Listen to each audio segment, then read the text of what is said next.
every organisation, everyone we go into says, "Oh, we're awful." No, yeah, it's so complex. Everyone's busy. Yeah. What if complexity is ignored and isn't addressed before the delivery? What does that actually look like at the end?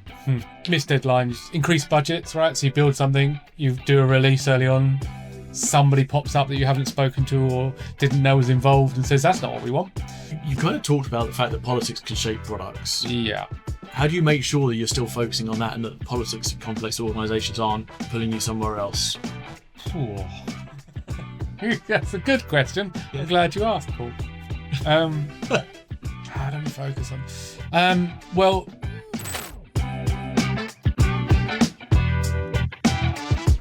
welcome back to the Sun In podcast. Welcome to the latest episode. I am overjoyed by popular demand to have my colleague Tim Moore back with me today. Welcome back. Thank you very much. Yeah, like you say, back by popular demand. Yes. At least one person. Yes, your wife was very keen that you left the house. He was keen that I was here today. So, obviously, your role here at Sun In, account director, is very much about trying to make sure that we live up to our promise to our clients. And that is all about helping them build the right product, which is the one that obviously delivers value to them, that gives them the benefit at the end of it, which is a core part of everything we do. Now, we obviously work with everybody from funded startups and then kind of national and multinational companies. Yeah. And I guess at one end of the spectrum, kind of funded startups, typically fairly kind of blank canvas stuff. Greenfields, yes. Yeah, not a lot of yesterday's decisions being carried over to today. Whereas at the other end of the spectrum, what we're seeing is maybe these large corporates. You know, if you're turning over £1 billion or several £100 million, you've obviously made decisions in the past. The business has evolved, it's changed, it's grown. Maybe across that journey, you've made some acquisitions, maybe to grow market share directly, maybe synergistic. Easy for you to say. Easy for me to say, services. And each one of those decisions obviously adds a little bit more complexity into the business. Yep. So one of the things that we obviously look at is how we can deliver value to those businesses, because they don't want to just sit there and say, there's a lot of stuff in play here, so we're never going to evolve, we're never going to improve customer experience, efficiency, generate more revenue, etc. And so that's what we're going to talk about today. We're going to talk about how we go about trying to deliver great value and create, at least from the end user point of view, a look of simplicity when there's a tremendously complex business underneath. Yeah. Okay, good. Hopefully that's I'm in the right place. Yeah. Yes. Greg hasn't stitched me up and sold me into a different podcast. No. And then after that, we're going to go on and we're going to do some embroidery and then. So probably a good starting point to kick off with is just talking about what complexity actually means. So when we talk about that, what is it that we're talking about that we see inside kind of client businesses? Yeah. Well, when you talk about those multinationals, especially ones that have grown through acquisition, there is a lot of complexity. And I categorize it two main types, I think, for us, that's important to us. Digital complexity, so 5 jobs doing the tool of 1, none of them fully used. Bring your own software, I'm going to coin the term, BYOS. Heard it here first. Yeah, sure. I'll go with it. I just made it up. I'm going to go with it. But we see it a lot. The point is that, if your teams need to communicate and you don't give them a messaging platform, Slack or Teams, they'll use WhatsApp. Yeah. So we see a lot of that, a lot of tools being used. Inconsistency across reporting, stuff like that. That's a big one. Loads of dashboards. Everyone's got a BI thing, but they're not centralized. Yeah. And lots of legacy systems. So again, back to that M&A stuff. Companies bought, they come with a system that runs the company that's been purchased. They don't quite transition it over to the other operating systems, and there's just a lot of messes. So digital complexity, big one. And then the other type is organizational process complexity. And again, at those big businesses, this is huge for us. So things like manual workarounds being created that were meant to be kind of short-term thing that turned into a long-term thing. Every department not quite aligning with each other, all having their own objectives and goals and things like that, not quite joined up. That's a big issue for us, or a big challenge. So little centralized focus. We often see quite a bit of that. Yeah, I guess that's quite an interesting thing, because at the heart of even an acceptable customer experience nowadays is a single view of the customer, right? Yep. You have to know that if you're going to go here, website, app, wherever it is, you're going to see up-to-date data. You don't want to make a mortgage payment and then find it on the website, you see it, and on the app you don't, or that there's a 3-month delay or whatever it is. So there's systems integration, and you talked about legacy software and platforms and things in there. But I guess one of the challenges that comes with any type of project with an impact over an organisation of this scale is that there is internal resource required. Yes. From the client side, and a lot of the time the organisational structure in these companies is it's always different, but it might be streamlined into the customer service, the specific product line, or it might be across the individual pieces of software, or it could be kind of anything. But somehow this all has to come together to build something system, right? Yep. Yeah, that's fun part of what we do, I think, as well. But it maybe makes it slightly different than a lot of agencies, because so if we get engaged by someone director level in a company and says, as a business, we want to achieve this thing, and they sign off a project with us that's going to achieve that. We could easily, and many agencies do, say, okay, great, here's a nice Gantt chart of that process. We're going to do this, and this, and then we'll have it built and we'll deliver it. And here are your deadlines. You need to feed back here, and you need to have APIs ready here. And we'll see you on that date. And if you don't meet that date, we'll probably fine you as well. Now we could do that, but in our experience, when we've looked at other projects, it's kind of a road to failure. Usually, we go into a lot of businesses and see a lot of products that have been built that are just abandoned because they got so far and there was a block here or a blocker there and they just quit. Or it gets to the end, it's delivered, but it doesn't meet anyone's goals. No one wanted it. No one really knows what it does. So there's 3 people in a cupboard somewhere that use it. That's about it. What makes us different, and I think what we enjoy as well, is taking those requirements that we get and getting out into the business and speaking to people and aligning them under the goals that we're trying to achieve, finding the risks, creating the mitigations for those risks, how we're going to mitigate them, how we're going to get around them, fix them, work with people. It's a real challenge, but a big part of what we do from an account and project management teams as well. Yeah, because I guess it falls back to what you attach yourself to, right? As an agency. Do we attach ourselves to building a product and fulfilling a specification, or do you attach yourself to the success of the product and in our case the tagline, build the right product? Absolutely. It is self-serving, because if we build a good product and everybody uses it, that company really likes working with us and comes back and asks for more, whether increase the current product or new things as well. But it's kind of what we care about is the things we build get used, rather. When we did a survey a few years back with all the dev team about what they cared about most, was that the things they were building were being used by lots of people. That's what got them excited, and I think that's through everything we do. So we could ignore all this complexity, build something, but it's not what we want to do. Yeah, it is interesting. Obviously we had James, our head of ops, on here recently. I'm not going to say he was a better guest, but just different. I mean, sure, if you value knowledge and things like that, he was better.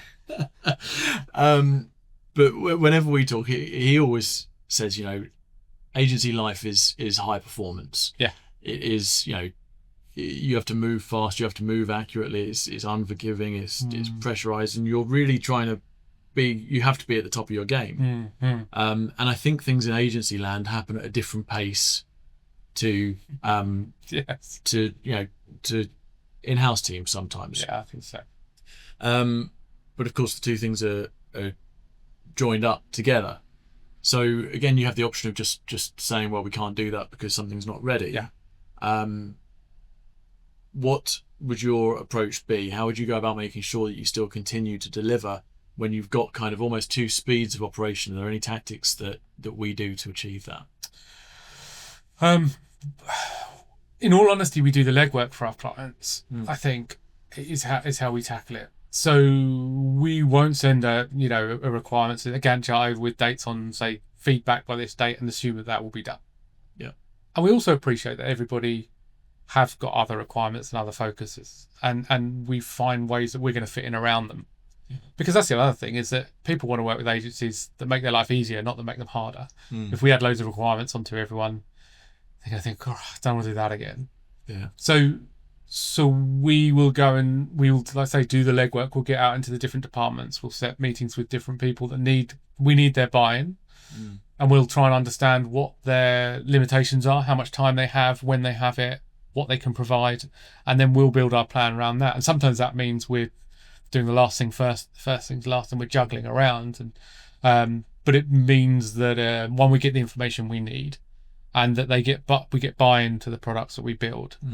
So if a head of IT signs something off, but it's operations that are going to use this thing that we're building, getting their buy-in early, getting out, speaking to them, understanding actually how they're going to use it, all that stuff is really, really important. And I say we do the legwork. We'll go out and do those checks. We won't wait for the head of IT to feedback what ops are saying into a requirements list. We'll go and speak to, Yeah, I think that's really interesting because there are so many people involved, and you touched a little bit on their kind of working around to make sure that we're making their lives as easy as possible. And sometimes that means starting at the end, and then working back to the start. And I think, that flexibility in project planning, so, building off an API that doesn't exist. Yes. And that type of approach, I'm continually impressed by how well the team does on those kind of scenarios where we have to make progress. There's we have a 5-month deadline, and at the end of that, if we miss it, then the client has a client. There's financial penalties on a contract or something. We have to deliver in that timeline, but it's only month 4 that you're going to get access to the data, and the ability to build that and still have the flexibility at the end is so important, right? It is if you for a successful project. Yeah, for sure.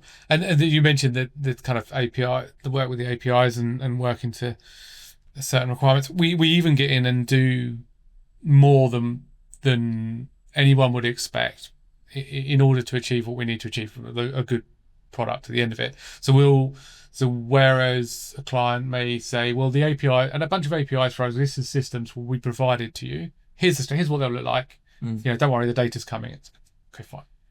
Quite often what we find is we'll go and speak to the dev teams internally that are building these things, and they say, well, we've got these 5 other requirements on us, and we haven't got the time for this, and no one's built this before, and this doesn't communicate with that, and all that kind of stuff. And our dev team here go and do that legwork for them. So often putting structures together, what we need to see, writing up kind of API contracts. Here's what we need. Here's the output. Here's what it looks like. And then we'll even do the QA for them afterwards often. So we've built a thing because only they've got access. They'll hand it over to us. We're testing it, feeding back and saying, that's not quite right. Here's what you could do to change that. So we're hand-holding through everything. Nice. Yeah. Right, at some point we should probably go back to the questions that we were going to cover over the process. So about complex organisations.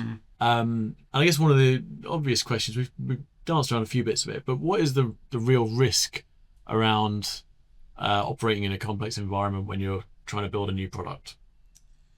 I think we've probably covered some of it, but the risk is that requirements get lost between departments, and then key people aren't consulted or brought into the process, so decisions will take longer, projects timelines extend. Fatigue creeps in. Yeah, all those kind of things. Then delivery slows because no one's aligned or involved. And the product can get shaped by things you don't want it to be shaped by. You want that shaped by people that will use it, who it's for, opposed to who you can have access to on that day. So actually get the needs. So I think the real risk is that you either end with something that never gets built really late, or is not the thing you want in the first place. Nice. And I suppose for people that are listening to this, that are sat there thinking this sounds a little bit like my organisation. We've got lots of people from different parts of the business, and every organisation, everyone we go into says, "Oh, we're awful." No, yeah, it's so complex. Everyone's busy. Yeah. So for everybody that's listening, yes. How do you kind of talked about the fact that politics can shape products? Yeah. And we had Sarah on recently talking about user needs and how important putting users at the heart of everything is. Yeah. How do you make sure that you're still focusing on that and that politics of complex organisations aren't pulling you somewhere else? Oh. That's a good question. Yeah. I'm glad you asked, Paul. How do we focus on? Well, I mean, Sarah's a case in point because she's often in the businesses. Yeah. Sitting beside people when they're doing the tasks that we're building something that's going to achieve. That legwork up front, that discovery work, just vital to the whole thing, and ensuring we're getting lots of different voices in, and then we're kind of consuming that and understanding the product that has to be built. So doing the discovery work up front, doing the hard bit before we do the rest of it. Yeah. That's important. Yeah, because so we talked about the fact that discovery includes everything from user research, one-to-one interviews, quantitative research, focus groups, and then data points through if you've got product behavioral analytics and wherever you can get data, really, I guess. And so that obviously goes into the discovery, and I think what you're saying is that obviously the discovery is then what you use to guide the organisation over and over and anchor the politics to one side and pull it back to that every time. Yeah, absolutely. I mean, I think you also have to consider the politics and consider the humans involved a bit. So sometimes we need to give everybody a win across it, right? Yeah. So we're looking at different people, and some people want different things out of something we're building, from making their jobs easier or taking something away, removing an effort from them. Some people want personal fame. I want to achieve this for the business. And those kind of understanding those kind of things for that discovery process is also important for us. Is that we know that if not only if we deliver something that meets these requirements, but if these people in that organisation get these things, then we've achieved for them as well. Nice. So I guess the natural question that leads on is, what if complexity is ignored and isn't addressed before the delivery? What does that actually look like at the end?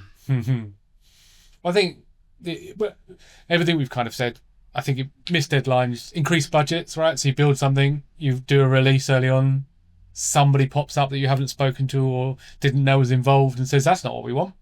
And so the budget increases because you've got to go and rebuild things. Abandoned projects all over the place. That's where I think it would lead. It's certainly what we've tried to avoid, because that's what we see. We go in and speak to companies, and that's what they. There is sometimes a bit of a groan in departments about a new project, a new IT project, and I think a lot of it's because this stuff wasn't addressed, because they weren't asked or listened to. Yeah, they were given something, and it wasn't what they wanted, and it never really worked, and it just took a lot of their time.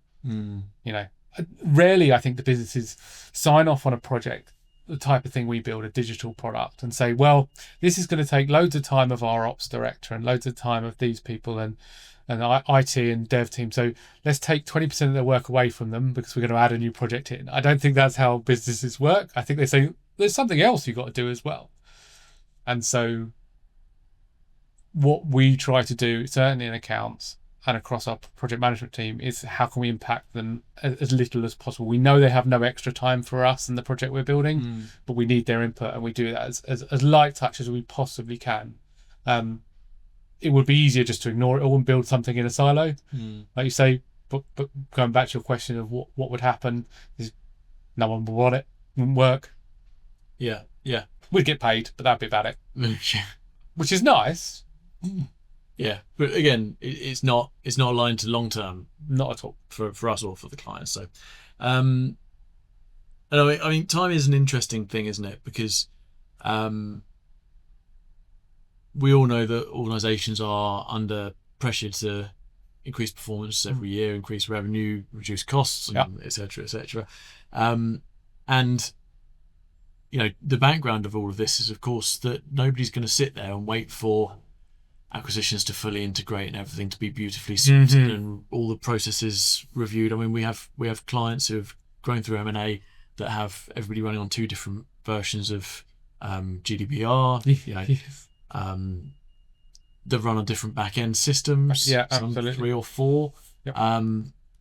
So it's really not an option to wait for those things to be fixed, obviously. Okay.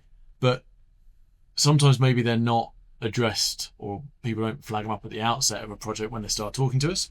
So how do you go about identifying those red flags at the starting point? Well, I think that's a lot of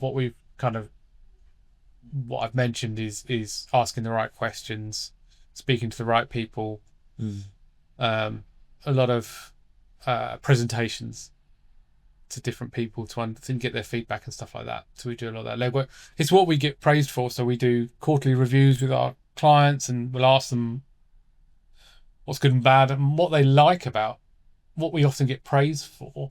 You know, isn't the stuff that I always imagined that we would, like do amazing discovery work, great design and very technical development work, but it's the legwork often we're doing. I said legwork too much in this, but it's the running around, calling people, setting meetings, getting buy-in, demos that we do to people so they feel included, and that kind of stuff that comes back, and because I think it's over and above what you would normally get from an agency experience like this.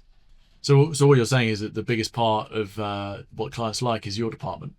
I would say the most valuable part, arguably the department that should get the most money. Brilliant. So we look for long-term engagements with clients. We want to help them. The more we know about the business, the more we learn, the more we can give back. And obviously the more, as you said, we do lots of stakeholder management. Yep. So we will be talking to sometimes dozens of people inside the organization. Yep. Normally you have a super engaged champion at the start, and maybe over time there's a point when the project is complete and it turns into a product. Talk to me about that process and how you try and manage to make sure that once you've built it, things stay aligned to business goals and the complexity doesn't start to creep back in afterwards. I think that's a good question, because we've been doing this for a long time, and I think it wasn't a question we asked 10 years ago when we were doing this, and we wondered why things became trickier once you got towards the end. I think now we know better, and so early on in a project, whoever's commissioned it and we're working with, maybe we're asking who's going to own it, because that probably won't be the same person in those businesses. Certainly the bigger businesses, somebody else will own it. If they haven't identified an owner, that's a big red flag right there. Right? If no one owns this in the business once it goes live, we're going to struggle. Yeah. Because things need changing and evolving and things like that. And if no one's guiding that, and internal teams need training, or there needs to be rollout processes and all those things.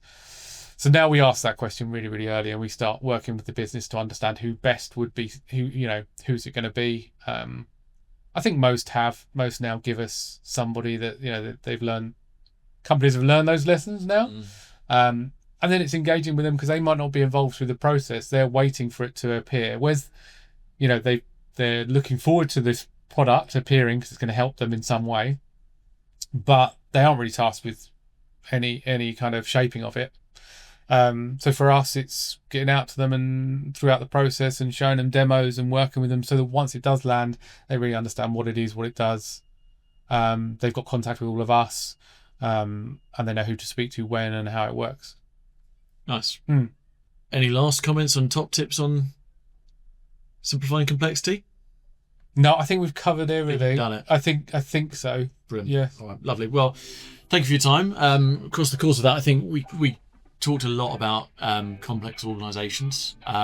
We talked about characteristics of them, fragmented legacy software. We talked about some of the operational pieces in there. We talked about the fact that company structures can introduce complexity and introduce complexity particularly into software delivery as well.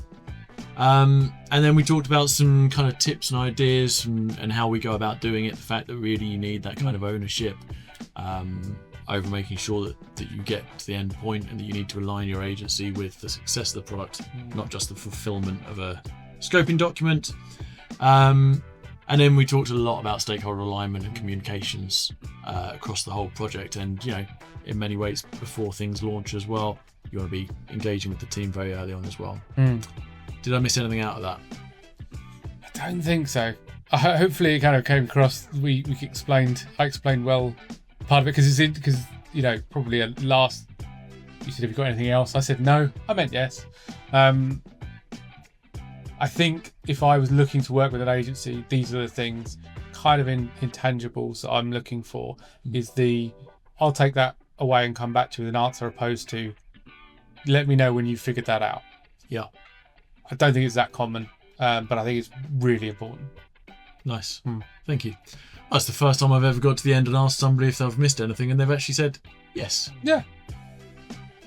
I'll have more later. Good. Well, I'll look forward to the text messages at 10 o'clock tonight.